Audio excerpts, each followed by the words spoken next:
We love spending this time with you. Thank you for listening. If you would like to take your listening experience to the next level, did you know there's a way to do that, J-Bo? I do. Yep, you know how you do it. You go to thetjshow.com, you sign up for the TJ Show newsletter, and you get cool things dropped right into your inbox, like the TJ Show's 10 shares. We pick 10 different things, everyone on the team does it, that we think you're going to love. It's not just about our show. This is about like stuff, music we're listening to, whatever it may be. Like life stuff. That's just the tip of the iceberg. There's a whole lot more in there. Sign up at thetjshow.com. This is the TJ Show. Can't believe what I'm reading about Joey Chestnut. That name sounds familiar. It's because he's the GOAT in the hot dog eating contest that Nathan's hosts every year. Chestnut has won it 16 times, including every year since 2016. He has the world record, which he set in 2021, eating 76 hot dogs at the annual competition. He won last year despite an injury, eating 62 hot dogs. He has been banned from competing in Nathan's 4th of July hot dog eating competition. Guys, I can't believe this. Yeah. How do you ban the GOAT from the hot dog eating competition? First of all, I think hot dog eating competitions make me sick to my stomach. Well, I think it's gross. That's a whole other discussion. You are correct. I think it's funny that you laugh when I said, first of all, because you already knew I was going to say something crazy. I just think it's disgusting, and just watching it makes me sick. It is gross. Yes. And also, there's a guy named Joey Chestnut who is far and away the superior competitor. I've heard of him, yes. So can we just focus on his athleticism for a moment? Yes, thank you. And I really would love to have Joey Chestnut on the show. Kenny, you're great at booking random guests. Can you find him and find out if he'd be willing to talk to us? I know he's a really big deal, but I'd like to have a conversation with him about this. The reason he's been banned from competing is because he's made a deal to represent Impossible Foods, which is the plant-based meat company. Now, sounds a little salty to me, right? Yeah, someone's salty. Nathan's for sure. A representative for Major League Eating, which Nathan's sanctions to run the event, said the organizers bent over backwards to meet Chestnut's various other demands. I can't believe Joey Chestnut has demands, and they actually meet them. He has a long rider.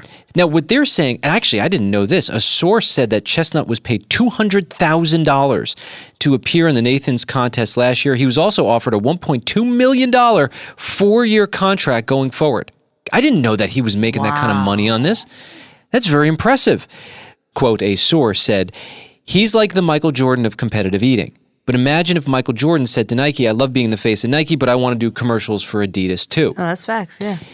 Understood. Yeah. But we're talking about a hot dog eating competition that is sort of the venue for hot dog eaters. Does it have to be Nathan's? I guess they get to make the rules, right? Well, it's their contest that has been long established on Coney Island at their Nathan's famous restaurant every year, every 4th of July. I love my Nathan's. I really do. And I love that location. But you've created this thing now that's like, well, who's the best hot dog eater? Or is it about the Nathan's hot dog eater? Yeah, I think it sounds a little petty to me, and honestly, I don't know if I'm as interested in watching the competition, which I watch every year, if Joey Chestnut's not going to be there. Oh, just the thought of that makes me want to throw up. Kenny watching it, I know. No. But Nathan's has to think about that. Sure, I guess. What if the ratings go down significantly this 4th of July? They're going to be kicking themselves for not letting this guy try to make some extra money. I can't imagine you're going to be a millionaire as a competitive eater. Joey Chestnut's figured out a way to make money doing this crazy thing. Let him do it. It's gross impressiveness. Yeah. It's very, maybe Nathan's feels like, well, we've built this thing so big, we no longer need Joey to be the face of it. And then if the ratings do drop, then they'll learn their lesson the hard way. And next year, that won't be the case. Could be. Well, Major League Eating said in a statement, we are devastated to learn that Joey Chestnut has chosen to represent a rival brand that sells plant-based hot dogs. I told you guys that there's warring with literally everything on the planet. Here's another example. Sure. Plant-based versus meat. Which one? So I guess we're watching the story closely. I've been thinking about, well, what are we going to do over the summer? What am I going to do with my wife, Jess? And one of the ideas that I had, which I've never even considered a little bit over the course of my entire life, is going on a road trip. And the reason why I might want to go on a road trip is because, Jabo, you've inspired me. I know you go on road trips often. Yes, me and my husband Archie, yeah, we love it. You guys drive for like serious distances. Yeah, 9 hours, 15 hours. Yeah, but you've described that time in the car, which now I can relate to. I used to get really stressed out in traffic, being a city boy. I've calmed down a little bit, and I see there's beauty in getting caught in traffic or being on long car drives, especially if you're with the person that you love the most. Like, what could be better than that? That's awesome. All you need is good conversation, obviously good company, good music, and good snacks because you got to eat. So I was telling you that I'm thinking about taking a drive that's about 13 or 14 hours, and I want to go down to the Chattanooga, Tennessee area because I know we're on the radio in that area, and I've heard a lot about it, and I'm very fascinated by it. And there's a lot of cities that our show is on in now. We're almost at 60 cities across the nation and beyond too. Canada, the UK, which we're so thankful for. A little harder to drive there, right? But we'll do what we can now. And you had mentioned a stop in Savannah, Georgia. Yes. And you went to a restaurant there that I'm blown away by. I love the whole idea of this. What a beautiful concept. I feel like the world needs more of this. Yeah. Please share this. I would have never done this if it wasn't for my friend Carol. My friend Carol is all about traveling and going to Savannah, Georgia, and she loves going there. And she took me to this restaurant where they have a family-style dining where literally we waited outside the restaurant in the line like 30 minutes to an hour before, and people lined up as well. And I thought, what am I getting myself into? And when I walk into this restaurant, and it looks like a house, so I was like, ooh, don't be alarmed by that. Because when you walk in, there are 2 rooms with like 2 family tables, and complete strangers sit down together to eat. And the restaurant just brings out food like fried chicken and collard greens and mac and cheese and cornbread and rolls and tea. And it's just really awesome to be able to sit down and eat with strangers and have a conversation over breaking bread. How often I've never heard of that in a restaurant setting where they sit you down at a table with a bunch of people.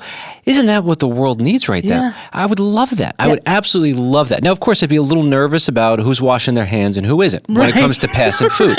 But I'm sure I can get over that. I would do the same thing I do at a buffet. Right. Whenever there's a buffet, I make sure that I'm first in line. And then I don't have to worry about it. I get a nice, clean spoon. It doesn't matter if people behind me wash their hands. I imagine TJ jumping over the table to get to the mashed potatoes first. Hey, glad we're all strangers here. We're getting to know each other, but I'm going to eat first. Yeah. Well, if you decide to go, the restaurant's called the Wilkes House, and you'll love it. You really will enjoy it. It's just a really cool experience. Thank you for sharing that. I think we need to force more restaurants to do that. Like, there's got to be a stranger room because we need to be coming together and breaking bread with one another. Yeah. I think when you eat food, you can't really be angry. Like, unless you're having a family, you have your family dinner sometimes, you talk about certain things. But I believe in these public settings, those conversations usually are off topic, and you just kind of enjoy breaking bread and having fun. Yeah, I think it's beautiful. And my wife likes to put it this way. She says, there's nothing like sharing a meal with one another to just show us that we're these humble little creatures who have to eat to literally stay alive. That's good. And it really levels the playing field. And I think it's one of the many reasons why doing dinner together is so beautiful. Yeah. Well, TJ, there's like a food court in our building here downstairs. Let's go grab some tacos and sit next to some strangers later. Yeah, I tried to do that the other day and he rejected me. Oh, yeah? He said no. I saw a guy in line at the taco stand and said, hey, let's grab lunch. And he's like, okay, one day. And that was the end of it. I like talking to him. I wanted to learn more about him. You ever notice when some people share news with you, it could be revealing about like something going on in their own life? Like Heather, our producer, just mentioned, hey guys, did you know that you can hide apps on your phone now? And I'm like, wow, the first thing I think is, what apps you hiding? Because this worldwide developers conference with Apple, they just made the announcement, yeah, you can hide apps. Yeah. So what apps are you hiding, Heather? Is that why you brought that up? No, it was just a fact that I saw. I'm just saying, like, if, let's just say you're in a relationship and you have Tinder on your phone for some reason, and you give your phone to your significant other and you don't want them to know you have Tinder on your phone, you can hide it from them. That's all I'm saying. And that's the example you use? I mean, I don't have Tinder. I'm not on it. Don't take that out of context. No. I'm just saying you could if that's something that you're doing. Right. Maybe producer Heather's giving that information in that way with that example because maybe that's the example she saw when she saw the information given. Yeah, I don't think you're hiding Tinder. No, not at all. She's happily married. Let's check her phone. Yeah, but your phone. She's hiding if that's the case. Would you let me go through your phone right now? Yeah, sure. No, all right, fine. I'm not going to do it. You're bored. You want the suspense. It was a bluff. It was a bluff. No, I don't want to go through your phone. I don't know what I'm going to find it there. But do you have any apps you want to hide? Nothing that I want to hide. My only concern with this feature is that, my nieces and nephews, they have cell phones. And so when their parents maybe want to go through their phones, they're going to have the ability to hide certain apps. I don't think that's a great feature to have. The other angle that they're taking on this is you can lock certain apps. So like if you let somebody use your phone, they can't just go into your Instagram and your social media, which is a good feature. But you're right. If it's a kid who's locking their parents out of the app, which you go, oh, well, that would never happen. Please. Apps. It's pretty much happening right now. It's already happening. Yeah, I mean, and you didn't need a phone. I mean, before I got my cell phone, I was hiding things from my parents. Oh, you know what I mean? So now with the cell phone, you can hide even more things. Yep. Not encouraging that. Relative found something that I was hiding under my bed, and that did not go over well with my family. Your allowance money. Yeah, I would put it there too. That's sure. right. No, I did have, before phones, you had physical places to hide things. Like I've discovered that in my dresser, I could pull the bottom drawer out and there was like a little secret space under there. And I used to hide stuff in there that I didn't want my parents to know about. And they never found the stuff. But I got nervous and I flushed down the toilet, if you know what I'm saying. Smart boy. And it was a good choice, if you know. Smart boy. Yeah, I stayed What a away. waste. Now, Kenny didn't flush that stuff. No, sir. He's still not And he flushing. also got in trouble with the law because of that stuff. Yes, he did. Whatever. But, I found quite a few of my parents' hiding spaces. I was really good at finding their hiding Where was spaces. their best hiding spot? My dad was really bad at hiding. He had some stuff like behind the toilet. Yeah, that is a weird spot. Yeah, it was very open to the public. Okay. Yeah. That's where he has alone time. Yeah. That's interesting. I totally get that. So, it looks like there are more ways to be sneaky now. And so just be aware that just because your person's phone looks one way doesn't mean that it is that way. And that's that. Thank you, Apple. We need more sneakiness in our world and less transparency. I think the only app I'm embarrassed about on my phone is one that I spent $5 for. It's from the guy who does the Jets chants, Fireman Ed, and it's like a soundboard where I could just play the Jets chant. Is it from him? Anytime I want. He came out with an app that I stupidly paid $4.99 for. Yeah, I don't want you seeing that on my phone. Okay, so Yeah, I hide that too. This is the super fan who dresses up in a costume every game, right? Well, he is or was a New York City firefighter, and he that's has a New York Jets fireman's helmet and leads the Jets chants at the Jets game. So it's like a donation to him. You love him, right? I do love him. Yeah, well, there you go. But yeah, that's the only one I just went through, and that's the only one I think Wear I it would hide. proudly, Kenny. That's a wonderful buy. Over the last couple days, this has come up a number of times, discussing the quirks that we have. We're living with someone. Stuff comes out. Oh, of course. Stuff you didn't know about. Like Kenny, who just moved in with his girlfriend. You've been together for a year. You're discovering all kinds of things about one another. She's a checker, and I like to take my pants off as soon as I get home. Yeah, well, we heard all about that. If you missed it, by the way, you can hear that interview and the journalism you did about these quirks in our podcast. Just search for The TJ Show wherever you listen to podcasts. You actually inspired me to reach out to my wife, Jess. This is something that we tend to argue about, and maybe you should do the same thing here, Jabo, with your husband, Archie. Get the list of what he knows about you. I'd love to hear that. That list is going to be so long. I want to hear it. So I sent my wife Jess this question yesterday over voice text. Hey, can I ask you a quick question? Why did you get so upset with me the other day when I threw your razor out? Your razor gets gross. This is in the shower. She has her razor there, overuses it. It's got to be dull at some point. I don't know how many times you can use a razor, but my wife has figured out that number. No, I totally doubt that. She's been using a razor for a very long time. I'm sure she knows when it's time to throw it away. You should inspect it for yourself. No, I trust her. I think you'd be on my side. And someone has to throw it out, and you don't do it. So I just did it for you, and you know that there's a box of razors that's full. I always keep it stocked for you. That's the other thing. I go above and beyond to make sure she's got everything she needs. It's in a little tin. And I'm like, just go get a new one. And I just don't understand why you're upset. So her response. I have explained this to you a few times, but I'm happy to explain it to you again so that it is fully clear to you. Demoralizing, by the way. When you throw away something of mine that I use, every time I take a shower, what's frustrating is I don't know it's thrown away, so that I'm in the shower soaking wet and I don't have an essential part of my shower. Oh, okay. So it's that she has to get out of the shower. Yeah. Which, is not the worst thing if you're me. But I'm just saying, But she's inconvenienced. she doesn't like And it's you not know, about you, it's about her. Who likes the feeling of getting out of the shower mid-shower? I don't like it. It feels the worst. weird. And then it's also risky. cold. You could Yeah, slip. You could. You don't understand it because you don't shave anything in the shower. So my request has always been, if you're going to throw away, thank you so much for taking care of me, but please just replace it. Put one in there because I don't know when you throw things away. So I don't automatically know, replace it or check before I get into the water and I'm soaking wet. Mama, you have a beard? Yeah, so that's my daughter, Charlie. She was overhearing this conversation and misunderstood, just trying to get some clarity. No, I don't shave my face. So does that make sense? If you want to throw it away, throw it away. Do it every day if you want. Just replace it. Put another one in so that I have what I think is in the shower. So the irritations don't stop. I'm trying to get better at being less and less irritating. That is a goal of mine. I'm still stuck on Charlie asking her mama if she has a beard. No. But No, she listen, TJ, she's acknowledging, your wife Jess is acknowledging the fact that you do take care of her. And she appreciates that. And that's so sweet.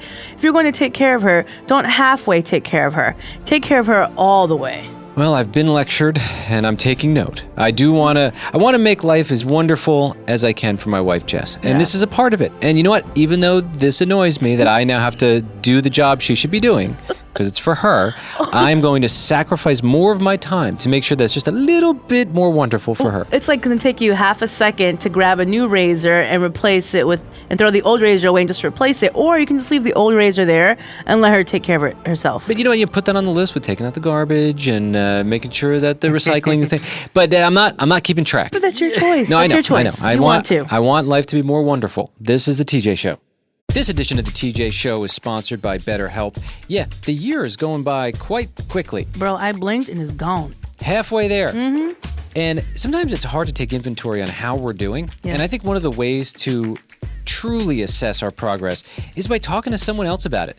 Therapists have made me realize, actually, maybe I'm further along than I think. Because our mind can play tricks on us. That's right. And we've got to talk through this kind of a thing. Whether you're celebrating big wins, small wins, whatever it is, knowing that you're winning or if you're not, how to change that is so valuable. A win is a win, and therapy is a win. I agree with you. If you've ever considered it, go to betterhelp.com/TJ. That's betterhelp.com/TJ. You fill out the questionnaire, you get linked up with a licensed therapist. If for some reason it's not a fit, you can switch therapists anytime, no additional fee. Take a moment, visit betterhelp.com/TJ today to get 10% off your first month. That's betterhelp, HELP.com/TJ. betterhelp.com/TJ.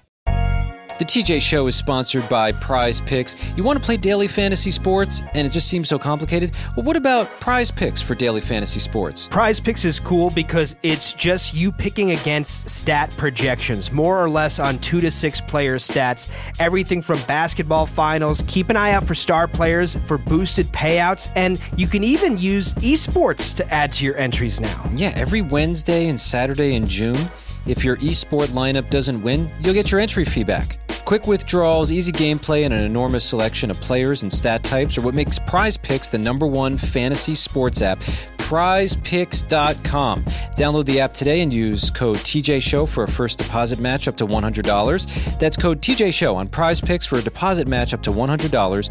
Pick more, pick less, it's that easy. Must be present in certain states. Visit PrizePicks.com for restrictions and details. PrizePicks.com. Have I said it enough? PrizePicks.com. You got me. This is the TJ Show. Yesterday, something happened. I was accused of being rude towards someone that I love very much. By who? Well, it's Kenny. And he confronted me, and I said, all right. And I was thinking about it yesterday, and I was like, you know what? When something's weird between a person or multiple people, I am one to just address it right away. I don't want to allow things to exacerbate and get worse. Right. So, Kenny, the floor is all yours. Go ahead and explain. And I'm not alone here. I wasn't the only one who was rude. Yeah, it wasn't just you. It was also Heather that I called out as well. You hear this, Heather? And Heather didn't know?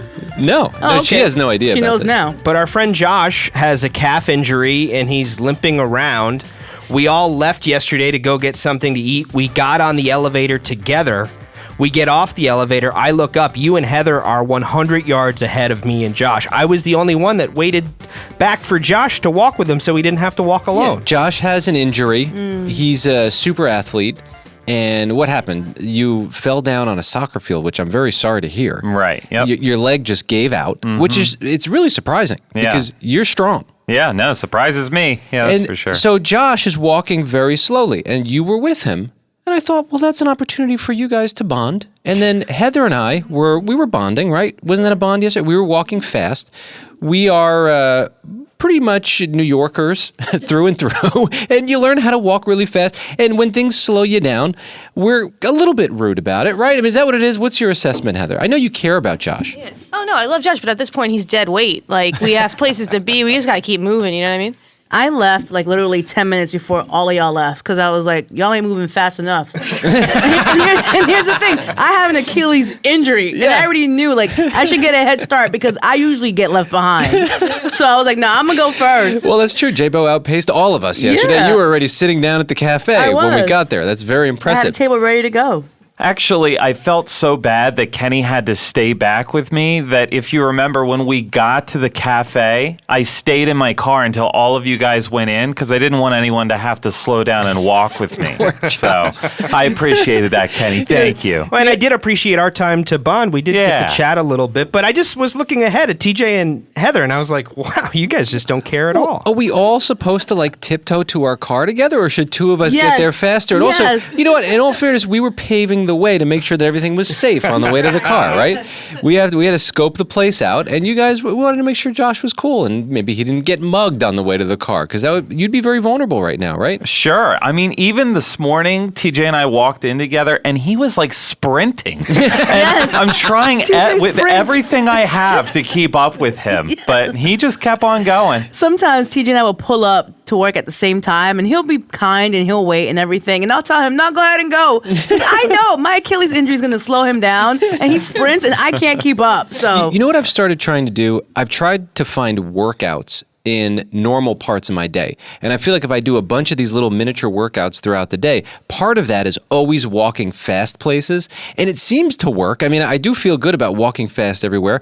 And then also, like occasionally I'll bring up some gallons of water to our office. That's a workout for me. I hold them in both arms and I just keep my core tight. You would be proud of me, right, Josh? Yeah, that's pretty good. That does something, right? Yeah, it does. And so then I hustle up the stairs. I break a little bit of a sweat just going into the building. It's a free workout zone, so I don't have to go to the gym. I think that's how it works. Well, next time you walk with Josh, how about you do like a high knee workout? That'll slow you down a little bit. In place walk. Exactly. And then Josh won't be left behind. Kenny, thank you for bringing this to my attention. I think everything worked out. Josh, are your feelings hurt? Yeah, they are. Oh, but that's fine. All right, let me slow down a little bit, guys. There's a story that caught my attention. Perhaps this will be helpful to you.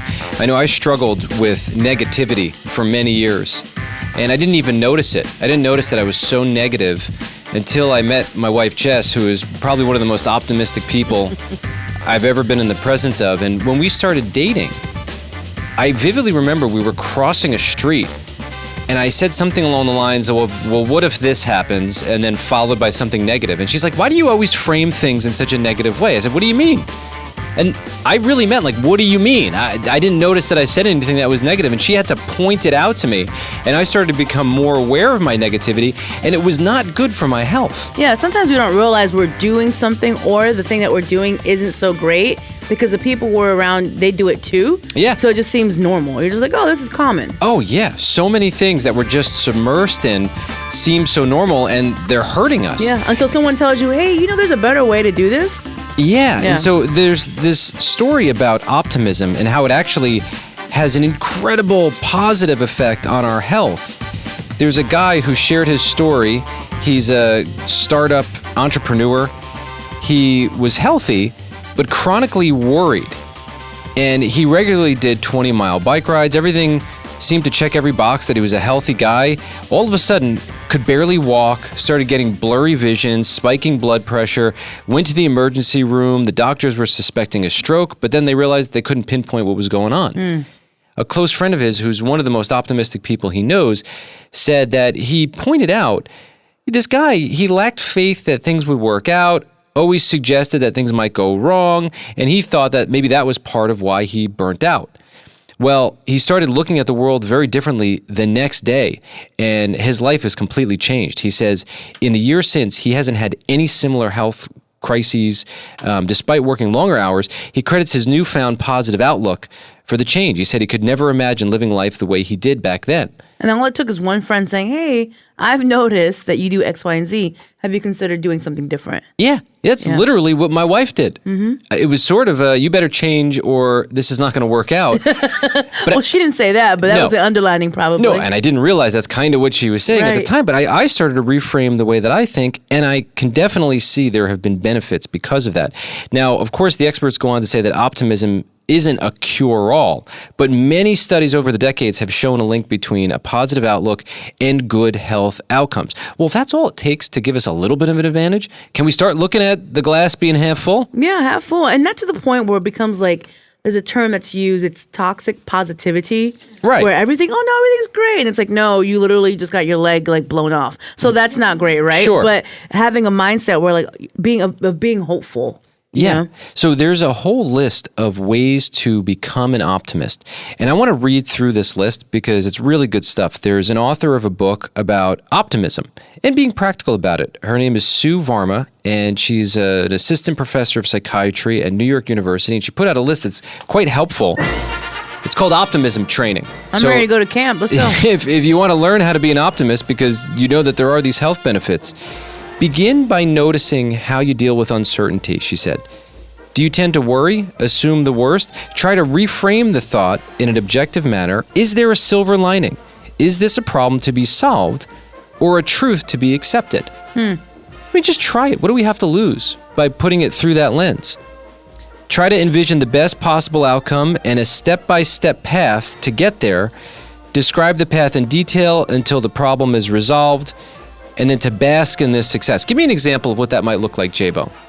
Like taking a negative situation and having that thought process through it? Yeah, like you think something's going to go horrible, but then you try to envision the best possible outcome. I don't know. I'm trying to practice that now more so. I faced a lot of adversity these last few months of my life, to be honest. Yeah. And so I haven't had the best outline when it comes to dealing with certain situations like I usually do. I think it's just because a lot of it has been loading on me. But one way you can navigate that, for example, when my car got vandalized a couple months ago. And at first I was like, you gotta be kidding me. It was like the worst possible timing. And then I'm like, you know what? Maybe it won't cost that much. Maybe it's not gonna be as much as I think it's gonna be out of pocket. Let's just see what happens. And there it is, the silver Yeah. lining. And how was it? How did it actually turn out? Yeah, it was way cheaper than what it was gonna be. Look at that. Yeah, That's it was great. nice. Finding a sense of purpose can also help. Volunteering would be beneficial, or trying to remake your role at work to align better with your interests. That could be as simple as a very social person organizing outings with coworkers. Or how about trying to master a skill, whether it be a sport, a musical instrument, a language, or a hobby such as knitting or chess. All this can help us prevent ourselves from ruminating on negative possibilities. You see these little successes and then you build on it. Yeah. So I was inspired by that list. It's some training I had to go through years ago because my wife insisted on it. But I'm telling you, I feel a lot better because of it. And I am so grateful that I know there's another way to be now. Yeah. I get to be positive and find positive angles, and I like it much better this way than the other way. And this is a good reminder because it reminded me that I need to go back to training, you know? So this was good. Listen, hey, we could all tighten up a little bit, right? Yeah. This is the TJ Show. This edition of the TJ Show is sponsored by Omaha Steaks. Oh, they make Father's Day so easy. Yes. But still keep up the quality of the Father's Day gift. That's I'll right. give you a story about my dad, how much he loves steak. So we were out at my daughter Charlie's recital, and it was like 8 o'clock at night. The thing finishes up, and he goes, "Hey, T, where can I get a good steak?" I'm like, "Dad, it's nighttime. We got to get the kids ready for bed." "Oh, no, it's fine. But if I had an Omaha steak in the refrigerator, it would have been easy." That's the solution to the problem. So for Father's Day, you want to get the right gift for your dad, right? It's right around the corner. Do it now. The Father's Day experts at Omaha Steaks have made it easy to put a smile on Dad's face this summer. Hand-selected gift packages starting at just $89. All you got to do is go to omahasteaks.com, use the promo code TJ at checkout for an additional discount when you shop gourmet gift packages for Father's Day. Go to omahasteaks.com and use the promo code TJ to get some exclusive savings. Omaha Steaks, they know great steaks, and dads love steaks. What's good, everybody? It's Gerard Hector, the host and executive producer of the True Hoop Podcast. You guys can catch me and the godfather of basketball player development, Coach David Thorpe, every Monday and Thursday talking all things NBA. It starts with Shea. Jalen Williamson, terrific. And a great coach. It starts with Shea. He's carrying a team. He's Michael Jordan right now. Search for the True Hoop Podcast on Apple, Spotify, or wherever you listen to podcasts. Rate, review, subscribe. Catch us every Monday and Thursday. Take care. This is the TJ Show, our news that sounds different around here. Kenny reads through every story he can find, and then he brings us the most interesting ones. Kenny, what's happening on the planet today? Well, TJ, I know you like to forage. I do. I love it. I'm very careful, though. I never want to eat the wrong plant. Yeah, that's an important part of it for sure. But it's become so popular since the pandemic that state and federal agencies are weighing whether or not to impose additional restrictions on the hobby. What? How do you restrict that? Well, by making it illegal to forage. In fact, oh my goodness, get out of here. There's so many other things we can be focusing on and need to focus on. Like, if somebody wants to forage, that's their decision to make. Like, let them be. There's an old saying with foragers. There are old foragers and there are bold foragers, but there are no old, bold foragers. Because you got to be careful. You got to know what you're doing. It's perfectly legal to do this in most national parks and forests, but the concern is particularly involving the foraging for morels.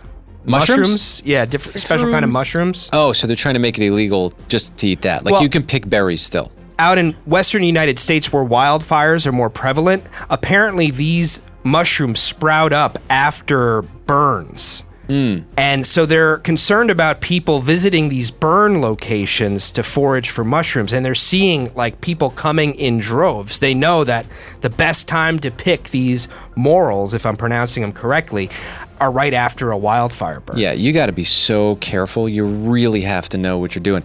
I love foraging. I love the concept. I love the fact that there's just food growing out there in our lawn and we could eat it. But if you pick the wrong mushroom, that's a bad situation. From my understanding, these morel mushrooms, I just looked it up, are considered a culinary delicacy and one of the most expensive mushrooms on the market. So I feel like there's more to it than just concern for your safety. So where do I go? They're all over the place, but particularly out west. And again, after these wildfire burns, so I think there's some questions about whether or not these people who claim to be doing it just as a hobby are actually going out and selling them afterwards. Got it. So that's part of it, but there's also calls for the FDA to step in with more regulations and signings outside of these forests and national parks to kind of warn people about the dangers of foraging, like you said, TJ, about knowing what it is you're picking and what it is you're eating. Yeah, there's this really cool thing that I've just always assumed was a weed. And when I started hanging out with people who forage, it's actually called garlic grass. And you pull it up and there's these little bulbs of garlic just growing. Wow. I love it. Food. You keep on doing it on your property, I don't think anybody's going to be able to stop you. Good, yeah, I think that's... It's not yet. I got a little jumpy there for a second. Kenny, what else do you have? A California man was washing the dishes in his kitchen. He looks up and finds that there's a bear in his kitchen. Oh, yeah, of course there is. They're hilarious. To move. No, it's time to move. How did it get in? I guess right through the screen door. Uh-huh. Yeah, I think the door was open. This man lives in Sierra Madre, which is known for bear sightings. Apparently, there were 370 recorded bear sightings in 2023, and 70 of those incidents involved a bear entering the home. That bear was like, "Hey, neighbor, I saw your door was open. Want to come by and say what's up? How you doing? Nothing going on here? Okay." Yeah, I'm a bear video collector because it's one of my favorite parts of the internet. And so if you've got a great bear video, or here's what I'll say. If you've got a bear video that's better than the one where the bear climbs in through the kitchen window, puts his paws in the freezer, removes whatever he wants from the frozen food, and then goes back out the window and it's a complete disaster, then I want to see it. Because that to me is like the greatest bear video right now. Yeah, I don't know if this one stacks up to that one, but there is video. It is viral. Excellent. You can hear the man saying, "Hello, are you nice? You're in my house. Get out of my house." And the bear did leave without incident, thankfully. Wow. That's good. Yeah, very impressive. Oh, the other one that I really love is the bear. It's the same bear. He goes into the same convenience shop and takes a candy bar every day, and they just let him do it because he's a bear. Yeah. So if it's better than that, send it. At TJ Podcast on Instagram. That's where you find us. You can slide into our DMs. Kenny, what else do you have?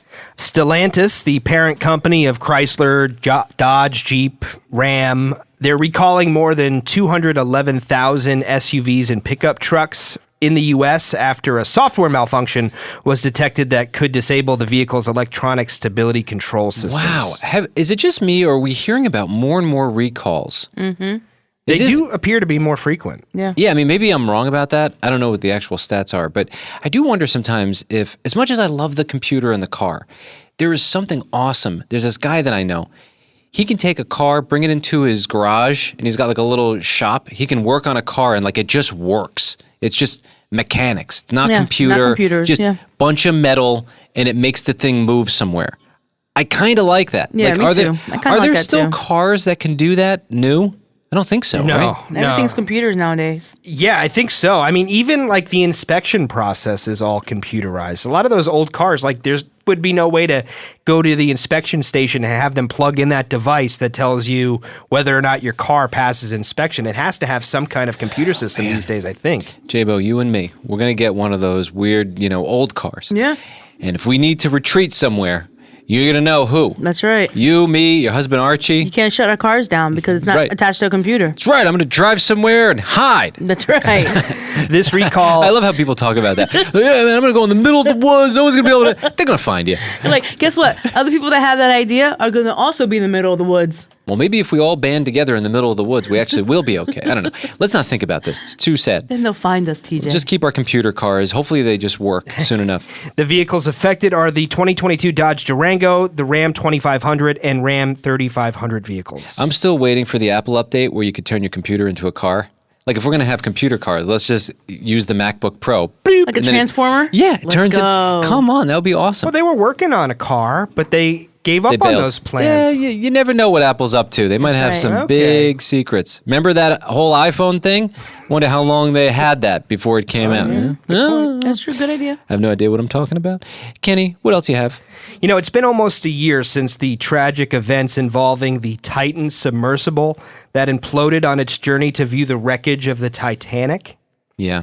Yeah, very sad story. And right after that happened, there was a disturbing log transcript of communications between the Titan and its mothership that was leaked online and circulated by millions. It turns out after a year-long investigation that report was completely fake. So what everyone thought was in the communication before it imploded, Yeah. totally made up. Yeah, the logbook claimed to detail the final communications between the submersible, which was attempting to reach the Titanic with 5 voyagers on board, and the mothership. The logs contained realistic descriptions of what one would imagine would occur on board in the final moments before the vessel imploded. Yeah, I think this is an example of the modern day con, where you can generate revenue from clicks. So there are people who say, well, what's the thing that everyone wants to read or everyone wants to click on? And someone somewhere goes, well, let's just make this up. Boom, you get your clicks. And It's so unfortunate because we don't know that it's fake, right? No Right. matter how much research you do and you read other articles and then you take that and you start passing it along. And then sometimes you'll find even media outlets who will pass on that fake information thinking it's real. The leader of the investigation hoped that this could maybe put the families of those affected at ease, knowing that they didn't necessarily suffer in their final moments like those log transcripts implied. Kenny, thank you for keeping us somewhat informed. That's what's happening.